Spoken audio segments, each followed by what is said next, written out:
নামাতিবা দুৰ্ভিক্ষ সেউজ কৰা ধৰাৰ বক্ষ সেউজ কৰা ধৰাৰ বক্ষ সেউজ কৰা ধৰাৰ বক্ষ ও শ্যামলী বৃক্ষ জলবায়ু খাদ্য বস্ত্ৰ সুৰপু সঁচাৰ নৈবেদ্য জলবায়ু খাদ্য বস্ত্ৰ সুৰপু সঁচাৰ নৈবেদ্য সকলোৰে উৎসৱ সকলোৰে উৎসৱ দান দিয়ে হৈ নিৰপেক্ষ প্ৰকৃতি পৃথিৱীৰ প্ৰাণ প্ৰগতিৰ জীৱন ধাৰণ পশু পক্ষী পাহাৰ নদী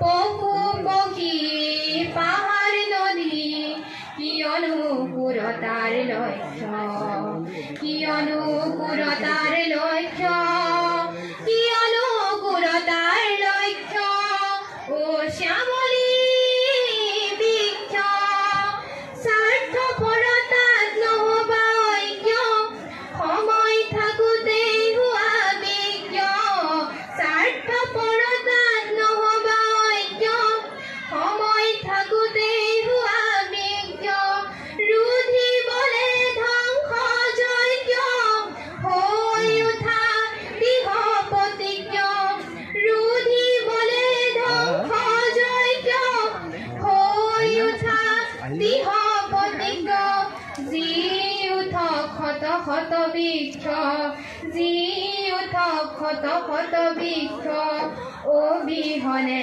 ধৰা ৰুক্ষ অবিহনে ধৰা ৰুক্ষ অবিহনে ধৰা ৰুক্ষ ও শ্যামলী বৃক্ষ অবিহনে ধৰা ৰুক্ষ হে বিশ্ববৰণ্য মানৱ নামাতিবা দুৰ্ভিক্ষ সেউজ কৰা ধৰাৰ বক্ষ সেউজ কৰা ধৰাৰ বক্ষ সেউজ কৰা ধৰাৰ বক্ষ ও শ্যামলী বৃক্ষ ও শ্যামলী বৃক্ষ ও শ্যামলী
দলে দলে বাঢ়ে বিশ্বাসৰ ভৰ পিতাইৰ উদং টুকুত গাখীৰতী গাইজনীৰ অপাৰ হাবিয়াসৰ দৰে পুলিটোৱে থম ধৰি উঠে সাৰ পাই পানী পায় আকাশ ধিয়াই উৰ্বৰ পথাৰখনে হাঁহে নিচিকায় সি আকাশ হ'ব অগাধ বিশ্বাসৰ হেন্দোলনিত সপোনবোৰৰ খোপনি দৃঢ়তৰ হয়।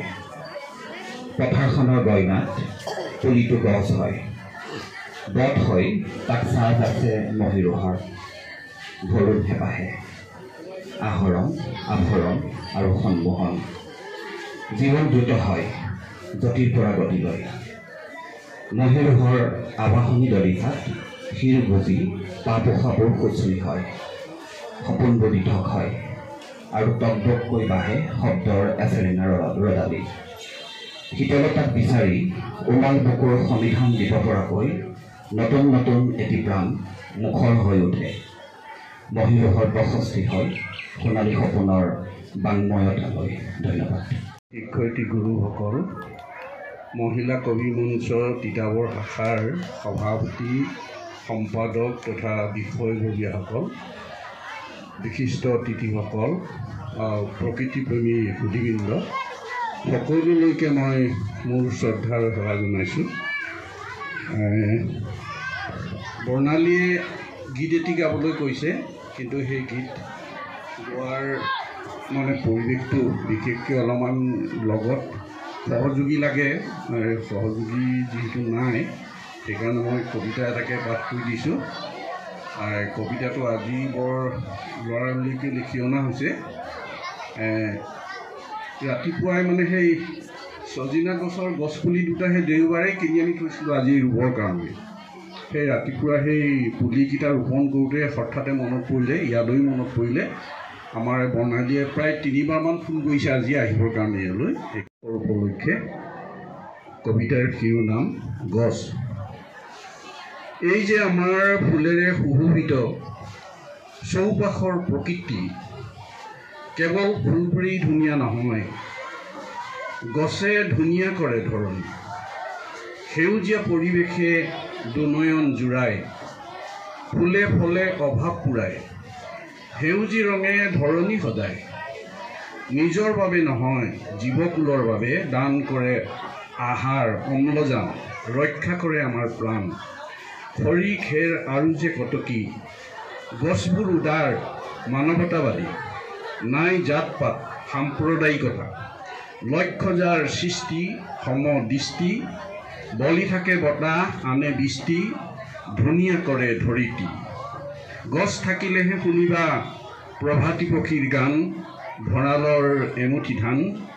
গছে ৰুধিব বান গৰা খহনীয়া, সেয়ে আহা ৰোপণ কৰোঁ গছ গছনি, সেউজ কৰোঁ বননি, গঢ়ি তোলোঁ চামুলি ধৰণী। মাতিম তোমাক ভিন্ন ৰূপত বিভিন্ন নাম, শাল চেগুন নাহৰ কদম, যাৰ কোলাত এই জীৱন।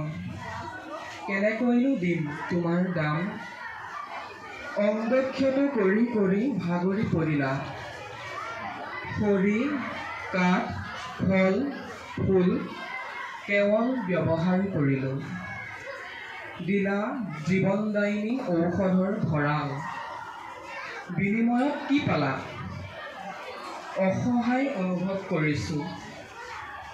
ৰাজনীতিৰ মেৰপেচত বক্ষত ওলমিল সুবৃহৎ বেনাৰ পোষ্টাৰ, গাতে লাগি থকা কপৌহালেও নাপালে নিস্তাৰ। তেন্তে কি হ'ব ইয়াৰ প্ৰতিকাৰ, কি হ'ব ইয়াৰ প্ৰতিকাৰ? নমস্কাৰ, আপোনালোক সকলোকে আজি